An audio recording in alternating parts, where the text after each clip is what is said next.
And the Africans who can speak with the click language call him Umzelgeza. You have to say it fast or you will say it wrong. Umzelgeza. The British called him the path of fire, path of thunder. He met with Zulus near the edge of the Drakensberg Mountains and said that he has gotten enough of Clarke's killing, and he didn't think the spoils were being equally divided. With his 15,000 Zulus he had under his command, he decided to break away. And when he made this decision, the Zulus gave him the royal salute. Then he shied away from it, almost like Caesar refusing the crown that he knew he wanted. He said the royal salute belongs only to Clarke and his mother, the great elephant, Nina. To call a woman an elephant in African society, that means she's strong with great character. In this society, you don't do that. Now,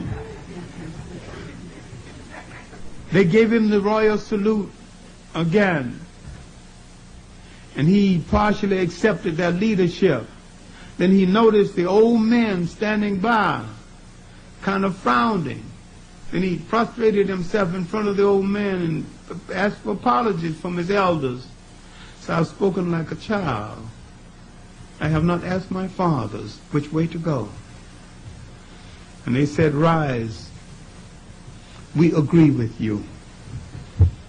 We will leave Clarke. And they pointed toward the mountains. We will go beyond the mountains, where there are women to be our wives, cattle as plentiful as ants, land as far as the eye can see. We have had enough of Clarke's killing. We will find a new home. Then he turned to the men and said, do you know what you are doing? You cannot go back and claim your wives. You must leave your children, your wives, and everything behind, because if you go back, you give away what's going to happen.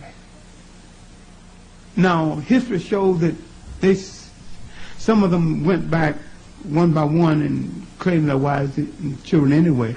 But most of them went without their wives, without the children. They went to a country. Part of it is now called Zambia. Other part is now called Zimbabwe. Later called Southern Rhodesia and Northern Rhodesia, where they found a new home for themselves across this mountain under the leadership of Umzelgeza. Now Clarke searches for a new leader, a new warlord. He looks among the regular Zulus. You don't find one. But among the Borlong people who had joined them, who had moved down from Central Africa with them, he finds a leader in the Brown Regiment, Brown Shield Regiment. I saw his picture when he was 74.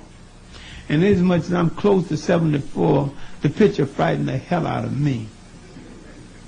Mamboza was standing there with loincloth on, not a gray hair in his head and all the hair on his head, not a break in his complexion at all, not a wrinkle in his face. That's Mamboza. He assumes warlordship of the Zulus to fight the Ponderland campaign and other campaigns. All right, now near the end of Clarke's life, he's growing weary, not only of warfare, but of some other things. Because the Zulus are patrilineal. This is one of the few African people who are patrilineal. The lineage come down through the male. He has sent most of his sons away, all of them really, because he feared that one day they may come and dethrone him.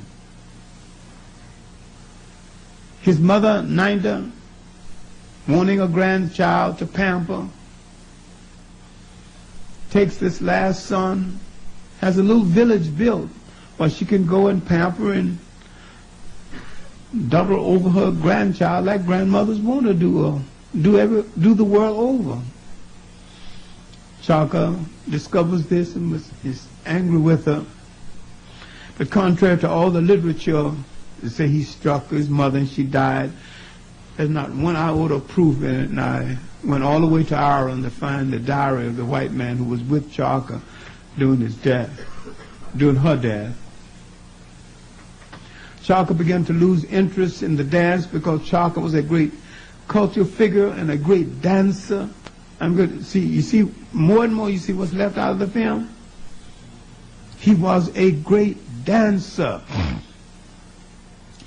He liked Fan because Fan could cook up something called Irish stew, and Clarke took a liking to it, you know. And well, the Irish had no colonists, so he had no reason to fear this white man, you know. Had no colonists, had no armies, no navies, you know. So he let him in. While on a hunt,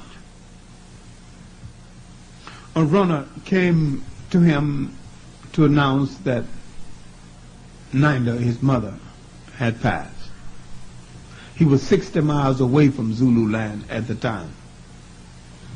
He went on back to bury his mother. And I know this might sound gruesome to you and your Western mind, but one of the great funerals in Africa, Clarke decreed that 15,000 men would guard her grave for a year. And they did. He ordered the whole nation into mourning. If anybody showed any form of gaiety, happiness, or laughter, they got punished. He maimed the cows so the cows could also mourn for the passing of Ninda. He said that there'll be no crops planted for a year. The people said they could take that, so they did. He forbid certain other things. Then he said no cohabitation for a year. Then the old ladies took over. Said our king is crazy. He has forbidden life itself. We will not survive as a Zulu nation unless we bring forth life into the world.